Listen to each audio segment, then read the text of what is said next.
अस्सलाम वालेकुम रहमतुल्लाहि व बरकातुहू। क्या हाल है दोस्तों? उम्मीद करूँगा कि सारे दोस्त अल्लाह पाक दे हुक्म नाल खैर खैरियत नाल होसन। दोस्तों तुसां देते पे मेरा यूट्यूब चैनल अलमीर अहमद। जै मेरे यूट्यूब चैनल को सब्सक्राइब नहीं किया सब्सक्राइब कर गिनो। अज दोस्त आंदे पैन अल्हम्दुलिल्लाह उलमा हज़रात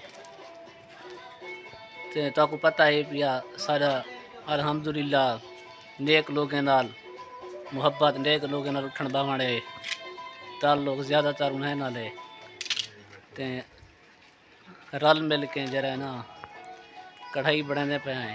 बरखुरदार कने आ गए हैं। बरखुरदार खान मुर्गी कुठी है बड़े पैन ते बड़ा के इंशाल्लाह सारा सामान घेन के बाद रवाना थी ने अगू थे वीडियो के नाल जुड़े रहो मुहब्बत वंडे सो दोस्तों सब भाई बेचारे सामान सारा कीमती से हमें तो वाल कहने हैं ये उलमा हज़रात जो भी आने पाए मुफ्ती साहब घरों कहने वाला भी तो बात रहा वीडियो के नाल जुड़ा रहा से भक्ता हूँ देखो दोस्तों आ गया से अल्हम्दुलिल्लाह सारे ज़िम्मे मौलाना हनीफुल्लाह साहब से सारे ज़िम्मे जरा ना खिदमत लगी गई काम कराने पे हैं सालन तैयार कराने पे हैं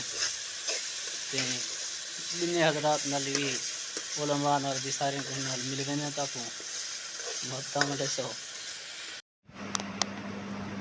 दोस्तों सारे हजरात पहुँच गए हैं उलमा हजरात ते हुण खाना खाने पे हैं। उम्मीद करें कि वीडियो तक पसंद आई सी वीडियो तक पसंद आई हो तो वीडियो को लाइक कमेंट शेयर करे सो मेरा यूट्यूब चैनल है अलमीर अहमद सब्सक्राइब करे सो मुहब्बत में सो बात इंशाल्लाह मिलसूँ अगली वीडियो। अल्लाह हाफिज़।